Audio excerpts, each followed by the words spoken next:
Ladies and gentlemen, g'day, and welcome back to the channel. My name is Economics Mate, and welcome back to another video here in World of Tanks Blitz. And in today's video, we're going to be talking about this, frankly, slightly mediocre Halloween event that's currently going on. No offense to Wargaming, but, like, guys, you can make a better event than this. We've had better Halloween events in the past. This can be better. This can be done way better. But regardless, we're going to go through it right now. It's basically like a Battle Pass event. It's not free to play. I mean, technically it is free to play, but a lot of the bigger rewards, and of course the main reward, which is the Lightbringer, you can't actually get. It's going to be locked behind a paywall. You have to basically pay to unlock these different stages in order to get the rewards that you want, including the Lightbringer. So I'm going to explain to you how to do that, right? So for those free-to-play players, you can grind almost every reward in the event except for those that are locked under the paywall. So you won't be able to get the tank, you won't be able to get some of the crates and some of the other special rewards, which is understandable. But again, at least Wargaming is being transparent about you can't actually win the tank unless you pay money for it. So that's how it works, right? There's like $7 bundles and $20 bundles and whatnot that you can get in order to unlock those paywalls. But there's several stages, again, like I was saying, that they're locked. You can't access them without buying a bundle from the store. The event tank is also locked, as I was saying, and you have to basically pay for those bundles in order to unlock those stages, to grind them. I mean, what is there to say about this event? It's like every other Battle Pass style event that Wargaming have released on Blitz, so, you know, look, as much as I give Wargaming credit for doing many different things, this event is not one of those things. If I'm honest with you, it's a little mediocre. It's kind of not fun. I mean, we literally just had a free-to-play event, the 300 damage event, where you basically just did 300,000 damage rather, and you got yourself a free T7 collector tank out of the 4 that were there, the Helsing, the Dracula, the Pharaoh, and the Lycan. I finished that event, and I got this certificate, and there's going to be a video of me opening that certificate, hopefully later on. So stay tuned for that.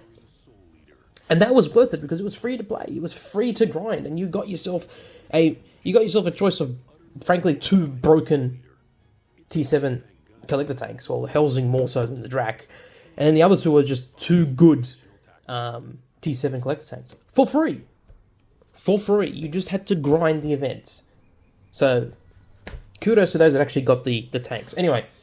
Now we're talking about the Lightbringer. Now, the Lightbringer is an interesting topic in its own right?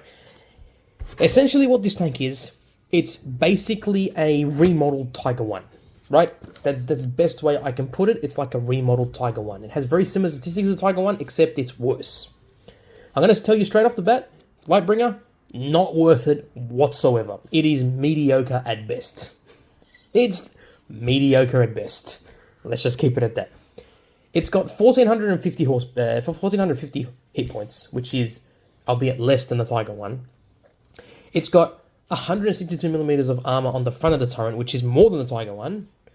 But it's got 84 on the sides and 67 on the rear. On the hull, it's got 100mm, right? Which is basically the same as the Tiger 1, but it's got 74 on the sides and 37 on the rear. So very similar statistics to the Tiger 1, slightly better armor on the turret than the Tiger 1.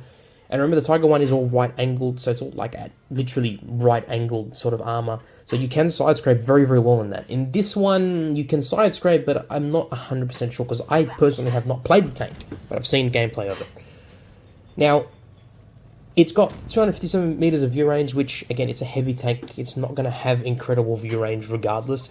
The interesting point about this tank, though, is that it does have 2105 damage per minute. That's if you're not running gun rammer. If you're running gun rammer, it's probably going to go up to about 2200, maybe just under 2200 damage per minute if you're running gun rammer. But currently it's at 7.7 second reload, and that's on its 92mm gun. So very, very similar caliber to the Tiger 1, which the Tiger 1 has an 88mm Pak 40 88mm L71. Whereas this one is a 92mm, and they call it the Beacon, because obviously it's a Halloween tank. It's a, a hibernation tank, if you want to call it. So, again, dispersion is about 0.317. Aim time is 3.7, which is worse than the Tiger 1's, like by a country mile. It's got 184 millimeters of AP penetration, which is less than the Tiger Ones, because the Tiger Ones has over 200 millimeters of penetration on its standard AP rounds. It does have heat, which does have more pen than the Tiger One's APCR, which is, I guess, fine. And the high explosive is slightly better in pen than the Tiger One's, because it is a slightly bigger caliber. So instead of having the Tiger One's 250 alpha, it's got 270 alpha damage. It's got 230 on its heat and 340 on its high explosive.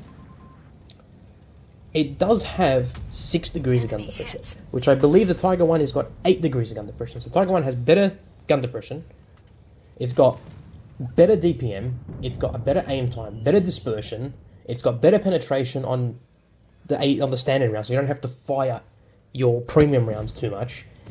It's got basically the same amount of like damage, albeit maybe like 10 or 20 less HP of damage, and all in all, it's not an amazing tank. I mean, the top speed on this is 32 kilometers per hour, which is not slow by any stretch of the imagination, but the Tiger One can go up to 40 kilometers an hour.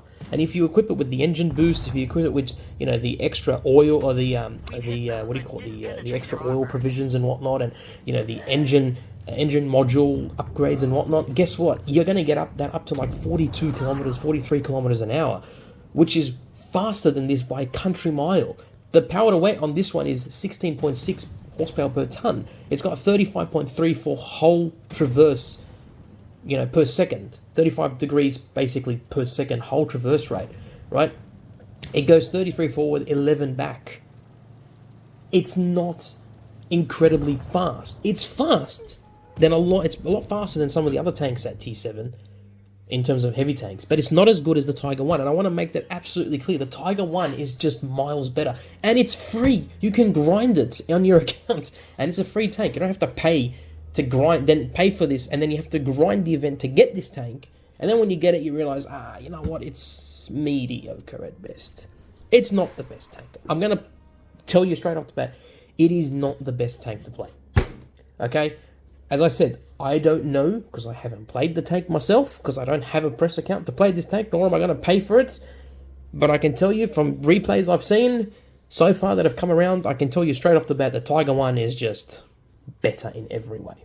This is more of a conventional heavy tank. The Tiger One is not. And I'm going to make a video on the Tiger One because it is a very underappreciated tank. So basically, the point I'm making in this video is very, very simple.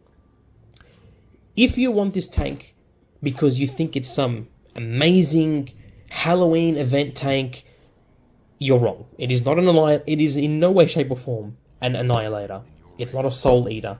It's not even a grave digger, right? And the grave digger is good, but it's not amazing. It's not broken like the Annihilator is, or the Helsing is, or the Smasher is.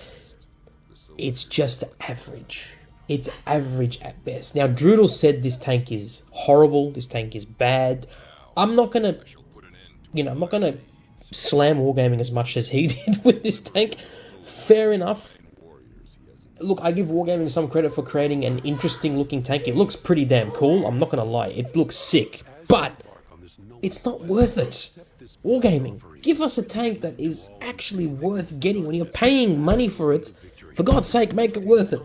You gave us a selection of 4 tanks that we could have gotten with a 25% drop chance, which I believe is incorrect because there is no way in hell have I seen enough Helsing and Draculas being given to players. So I'm going to just leave that out there for everyone. Do with that information what you will.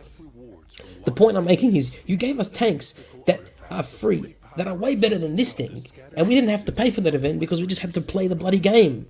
And on top of that, you gave us boss mode, or big boss mode, like 7 hours before the event closed. So we had like 7 hours to do ridiculous amounts of damage, right? In as many battles as we can to finish the event. And we got a free certificate from it. And the tanks that are there are way better than this bloody thing. So, all in all, it's not worth getting. Don't bother getting this tank. Don't bother paying for the event. It's not worth it. If you want to just grind the event to get the free resources, go right ahead. You use the boosters that they give you. to basically grind the event. I'm pretty sure you can also get, like, you can get the possibility of getting one of those crates, the Soul Eater crates, which is pretty nice. Other than that, it's not really worth getting this tank at all. It's not worth paying the $7 or $20 that they have the bundles up there on the store. Don't bother getting it. It's not worth it. Just play something else. Just play something else. And there's so many other collector tanks out there from the previous Halloween events that are just way better. However, I will comfortably say this tank is way better than the Tankenstein. I'm going to leave it at that. Look, boys and girls, look after yourselves, look after your friends and family, and stay safe on the battlefield. Bye for now. Utterly horrifying Soul Eater. Hey, it's me, Goku!